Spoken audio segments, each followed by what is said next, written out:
Hi all, this is a video for Robyn and Brian Thornton down at Wattle Ponds. It's essentially a drainage and kind of like this area here mainly design, but there are a few other things that are going to go into it. There's the possibility of an irrigation design maybe later on during the design process, and we've already put a price down for that, so they may go ahead with that or may not.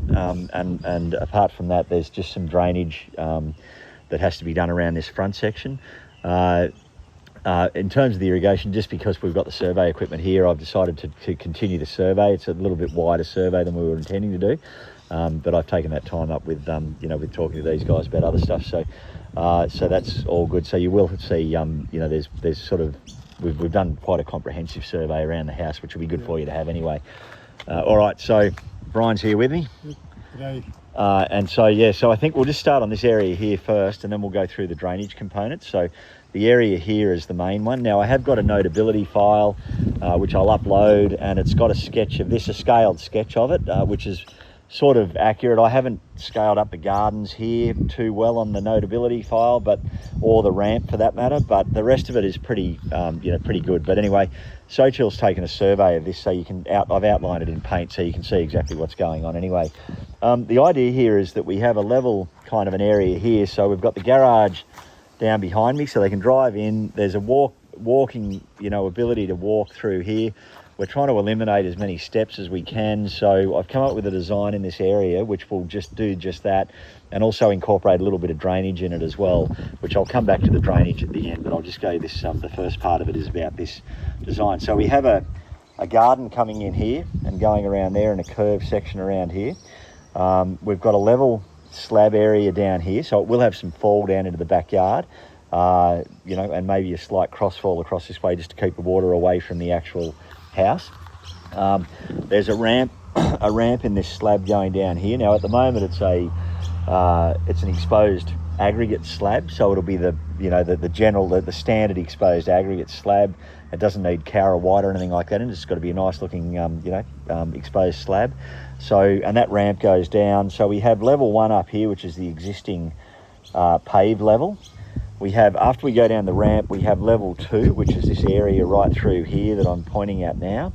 All right. The garden will essentially be just lifted up a bit to become the same height as level 2. And then level 3 is the existing backyard level down the bottom, okay? And then I guess if you were going to a level 4, it'd be up there, but we don't really need to do that. So we're just going to level 3 as the existing yard level. So we walk down the concrete path, the ramp here, and we have a few options. We can go up the stairs, which will remain as is. We can go over to the garage, or we can walk down the stairs to the backyard, and we can also go up in a to be installed lift by others. So there'll be a lift here that goes up and allows them to go straight into that. So we just have to supply basically the concrete. We'll have to take a look at the overall spec of it when they work out which lift they're going to get, and then just make sure that we allow footings for underneath that. So it'll be subject to lift specifications. The concrete slab underneath the lift will be subject to lift specifications. Okay, all right. So we've got a little garden here to soften it. The 2 hedges stay, and this part of the garden can come out. And then we just need plants that are similar to the garden here. So we've got a lot of daisies and things like that in here, Kath. So then you can see the kind of plants that we're liking here at the moment. So low maintenance, easy to look after kind of gardens. Now a few things. And there's the stairs. Sorry, going back down. So we're going to have some stairs. These will be concrete as well, and they'll be exposed aggregate stairs. So if I'm looking down here, that's the main thing. The one thing I didn't paint was this section here. We need to allow to come out with concrete out to here, back up to here, and back across, and leave the grass in this section here. So we'll re-concrete that section, and then as far as this thing here goes, this air conditioning unit, it's not level at the moment, so I'd like to just allow to remove concrete underneath it with a little drop edge beam here, and then basically put it back in place again. So regas it, put it back in place and regas it. So if we can allow for that in the scope. Incidentally, Brian, I didn't allow for that regassing of that thing in those costings, so there'll be a few preliminary things here and there. All right, so, and that slab could we need to concrete in underneath the staircase as well. So that's just, but that's been allowed in my, you know, in my overall plan there, the sketch plan. But just make sure that that slab goes right in underneath that whole thing. So this is all concreted. You'll see it in the notability file. Okay, now there's going to be some drop edge beams. There's one here going right across here, and then the external staircase will have drop edge beams on either side. So it'll be just a step. It's not going to be overly high. It's probably only, I've allowed 3 steps, but I think it's only like maybe 600 high, 500, probably 400 to 500 high, I think it'll end up. So those steps we want to minimize with 350 to 400 treads. I've allowed 350, so let's stick with that at the moment. And then we just want like 120 rises would be ideal, really, like 120 to 130 rises would be kind of the maximum. We can fill this area up here a little bit, so we can bring that level up to sort of make it a bit better if we need to. We need an ISO on this, an isometric drawing as well, just to show the setup. And we're also doing 3D renders on it now, even though they weren't allowed to start with, but we are doing 3D render on it now. So just on that 3D render, I'd like to, you know, just put some furniture in here, just a nice little sitting area, you know, maybe with a little umbrella or something like that, make it look nice. And then we can sort of pick the levels here. I mean, you can come up higher to get, you know, to into that building. So the slab could come up higher with another little step down to where that goes, if that suits, rather than trying to, you know, reinvent the wheel there. So maybe that's the go. So drop edge goes in, you know, to raise that level up and then go through. Probably need a drop edge up that way, back down to the normal height slab in there. I'm not sure that you can actually run the slab through at the same height all the way. But if you can, that would be, you know, ideal, and run it up against the building. So actually, let's just do that for now. We'll run it all the way through and have the slab going in at this level 2 all the way through there. That'd probably be a better idea, I think. The plants have got to come out. So that little jasmine has to come out, has to be removed, and this paving here has to be removed as well, and those bricks. All right, so that means that this level here is down. You know, this might be level 3, and then this here is sort of part of level 3, but we might need to drop that down. So I just want you to show that on the, you know, on the drawing and see what it looks like. But I'm thinking that this definitely come off level 2 down to level 3, which is that, and then come down from there, just go down again, and then have that level as the level for the air conditioning unit. Okay, all right, so that's good there. We've got to replace this step here with, so that step comes out, replace it with a new concrete step as part of the overall concreting works. And then this just becomes, there's no edge or anything there, that just becomes the edge of the concrete, but it'll be up at this higher level. I've put a level on here, so the level is in red just here, and it's basically at the bottom of this step here. That will be the only part of it that won't have a ramp. It'll just be that little step in and out of the building, but it's only a small step. I'm sort of a bit reluctant to bring it right up to here because I think the water will start to egress in underneath that door. However, if we had a weather shield on it, that might stop it. But at the moment, we're just going to go with this lower level. And I guess if the concrete, if we want to do that, you know, on site, we can always lift it up a little bit more if we need to. But I think that's just, let's go with that step level there and see how we go. All right, so that's that. You've got the gardens, you've got the ramp. We know what we're doing here with a lift, all that kind of stuff. So that balustrade will get taken out up there to allow for the lift. And then where the air conditioning unit we've talked about the door out there. So then the drain component of it will be, just incidentally with this, before we get to the drain component, this garden here, I've dug down there and that level is higher than this level 2 area here. So that may just require, because we're going to put a garden in to screen this ugliness of the concrete off. You won't see it over here where the ramp is, but on this side you'll still see that. So we just got to be sure with that garden that we drop it down as far as we can. But that just runs out of gas, like there's no more concrete. That's the edge of the bottom of the concrete right there. And we've got to go down probably another, 100 or 150 mil or something lower than that, maybe even a little bit more, to get down to the red line there, which is like the bottom of that. But even that's not really low enough. It's got to come down a fraction from that as well. So that's just got to be a site consideration as to how we do that, whether we can push a bit of concrete up against it, just, screed it off. or if there's another way we could fix that ugliness up later on with a bit of render or something like that. Might look good, but at the moment it's just going to be left like it is. So let's just do that and just keep that in mind that that's there. All right, so that slab there will need to come out and get replaced underneath the stairs. So there's that stairs attached to it, so we'll have to just prop that stair up and allow to pull that slab out and then reconcrete the whole thing under there. All right, we're going to put a 450 by 450 pit. So this is the drainage component of the job. 450 by 450 pit in here, about that location. There are some considerations. There's stormwater coming out here, so a variation clause may have to be invoked, because I'd say that we're going to run into that and have to work out how to replumb the whole thing. So just bear that in mind, but doesn't need to be on the plan, but we just got to bear that in mind. So ideally we want the pipe to come out. We don't want to connect it to the stormwater. We want to have it separate. So this water's flowing in. Most of it flows in through the jasmine vine here, the ground cover, and then it goes in and it lands where that pit is. So that's the idea of it, is just to pick that, organically kind of pick that water up and put it into that pit. I feel like it could be a plastic pit, a 450 by 450 plastic pit. And then the pipe can come out in a fashion out this way through where these plants are. And then it just keeps going down the hill. It'll have a 45 here and a 45 there, I think, elbows, 45 degree joiners, sorry. And then it goes down and it can sort of wind around, it can go just anything to get past this tree really is fine. So it'll go down here. And then there's an old pit that's already here. So I think we just need to allow to plug it into the side of this old pit. It's not a very big pit, but it's just to get the water to run away. So you have to have a look at that old pit there and see if it's useful.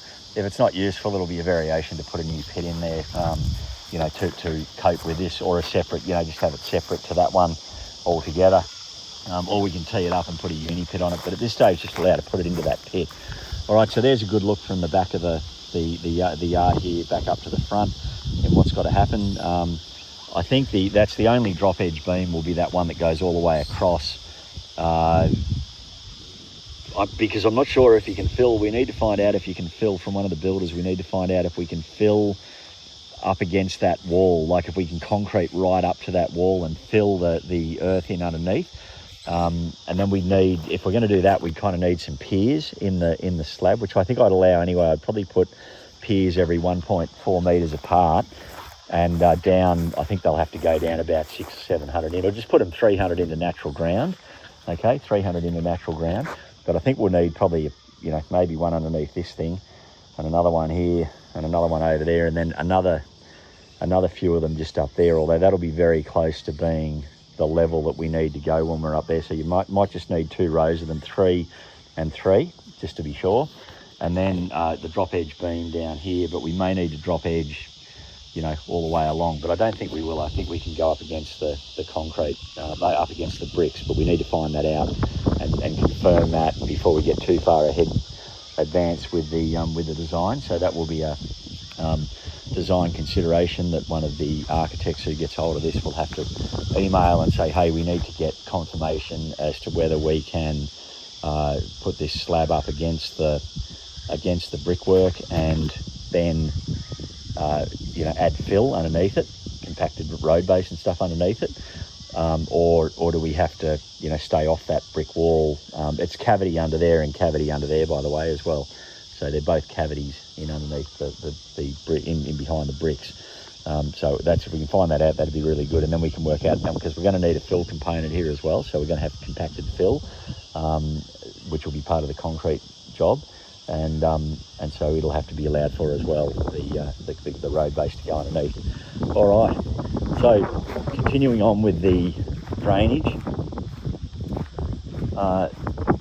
The next part of the drainage is where the garage is. We need to pull this drain out and get one that's twice as wide, 200 mil or 150 mil wide drain, preferably a 200 millimetre drain. Can be a similar kind of drain.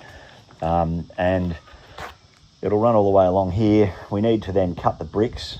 Hopefully we can leave them laid where they are, and scribe a line and cut the bricks to allow for the new drain, pull the old drain and discard it. And then basically here's where it comes out, right here. So it's it's not, it doesn't have to come out anywhere else either. It can just come out there because it waters the lawn. They're happy with that.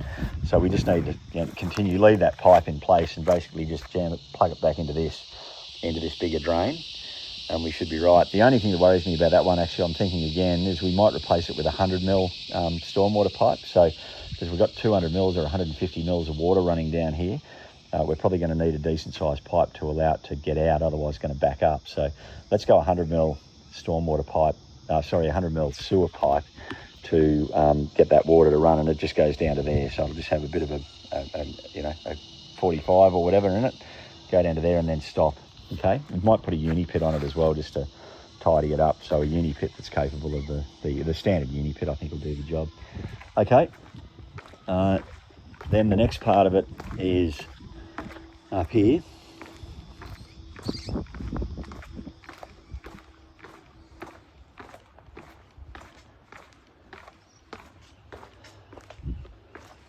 So there's a drain underneath here, back in there. That still works, Brian, that drain? Still working good, yeah. And it doesn't need anything done to it, right? But when it gets around to here, it's kind of had a few problems. It's lifted just here, and all the way along it's kind of lifted. So we need to pull it out, and I think the objective would be just to get a new one and put a new one in.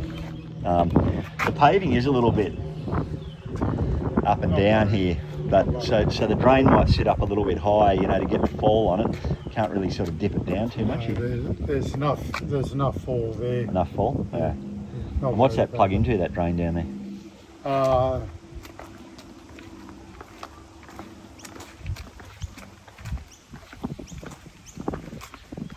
It comes out there. Yep.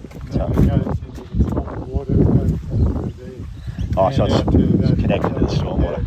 Yeah, so we don't need to reconnect any of that. We just need to take the drain out, set a new one, I think, and then basically, just reconnect it to that existing stormwater. It goes into the pit down there. Yeah, right, yeah, cool. All right, now, if we do decide to do something with the irrigation, what do you want to irrigate here? You want to irrigate these gardens as well, or just the front? No, just the front. Just the front? Yeah. So there's a tap up there, yeah, which Sochal would have picked up just there. That's where the water comes from. The power box is here. So it's only really a case of, while that drains out, just pulling up a few little section of this paving, yeah, 20 bricks or something, right. and then popping it out through there. Yeah. And then it can run up, up, Yeah. maybe you take a few bricks out here and then run it up there and meet that tap. So we have the Wi-Fi controller just mounted here on the wall, on this right-hand side of the wall. Conduit down, across, up, and then the water pickup is up there. So, and we'll just do the two tap arrangement so we can keep it so you can water it by hand if you want to. Yeah. And then the other tap would be on there so you can then water it with the irrigation system. You see the PMGs there? Oh, so yes. It runs there to there. Oh, so it's running across there as well? Yeah, so there's Telstra from that point there across to that point. So maybe just put a warning on the plan that Telstra, if irrigation, or even for this, that there is a Telstra cable running in this vicinity across to this pit over here, which I'm assuming Sochal's got, but if she hasn't, there it is. All right. So I'm sure she'd have this, but I'll just 1, 2, 3. It's about 4.2, something like that, out from the wall, and from the edge of that retaining wall where that finishes, where Brian is, it's like about 1 metre that way. So if she hasn't marked it, just that's where it is, and it goes straight back across here to the box there. Okay, just to the left of the box by the look of it. So just be aware of that. So make sure we put an avoidance thing on there, avoidance message on the setup. It looks like you've got some water coming out here too. Yeah. Yeah, so there's water coming out across here as well. So this is all stuff to be careful of. Just to take. That's your domestic water. Yeah. All right, so the irrigation system, if it happens, is going to be in this area here in these gardens. We're popping into the garden under the bricks there, so we just remove a couple of bricks and get into the garden. Yep. Now we're going to use MP rotators, so you may need more than you know, more than one, you'll need some up here and then some maybe spraying back that way. And then coming back to these ones here. So they might, I don't know, those strip, there's some of them do a strip and they do a rectangle. I don't know how they do that, but that's what they do. So we might be able to use those strip ones. But either way, we need, you know, irrigation all the way along here. Brian's pretty keen. I'm not so keen. I'm not convinced, but this is all concrete underneath this. No, it's not all concrete. Oh, it's not? No. That's rubble. So it's rubble under there. So there's some concrete under the slabs. Yeah. But it's only laying on top of some rubble. Underneath that, it's all rubble. So he's of the opinion we can bore in underneath it from one side to the other. Yep. I'm not so convinced on that. I think that's going to be a bit of a mission unless we get some money on it. Boring machine. I'll put some money on it. You'd need a machine or something to get under there. You wouldn't be able to dig all the way under there by hand. I think it's, I stand to be corrected, I think it's bigger than 25mm pipe. Oh, is it? I could be wrong. Okay. But, so some investigation. There's Adam Cowie, who basically serves this pipe under there. Yeah, right. Okay. So that comes through under there, the other side of that pillar, and then there's another split in it, so it divides up again on this side. Yeah. So I guess if there's a pipe under there, we can connect to that. That'd be okay, but it'd have to be 25mm. And it's it's a lateral line, what we call a lateral line, so it's not holding any pressure. So that wouldn't be a problem. But so let's just assume that there's a pipe that we can connect onto under here. I'm not keen on boring underneath it because I know that that's going to be a very difficult job. If that doesn't work, we have to come around up the top here and back in and just run a pipe like with a trencher back in. So that would be option 2, I guess, if we can't find the pipe. But perhaps you might have a look for it and stick a tape measure on it if you're looking for something to do in your retirement. Yeah, that'd be good. Get a water diviner. Yeah. Well, and if you could just take a photo of it and send it to us, that'd be really good. Yeah. So just make a note of that. The client is going to, dig up and identify the pipe that goes under the staircase, and send a photo to us. So if you don't receive that, you know who you'll have to chase. Send an email to remind me. Okay. Send an email to remind him. All right. Okay, and was that it? That's it. Yeah. So we did identify, if the water later on has problems, and we can put a mounted garden bed up behind that plumbago hedge up there. But that's like a last-ditch effort to stop the water. I think we're happy if we can manage the water. These guys seem to think that managing the water through these 2 drains here, that one over there and that one, and then obviously the one around the corner will do the trick, because it does pour out of these vents. Sochill's picked up all of those vents just for the sake of posterity. All right. Okay, so I think that's basically it. All right, thanks guys, over and out.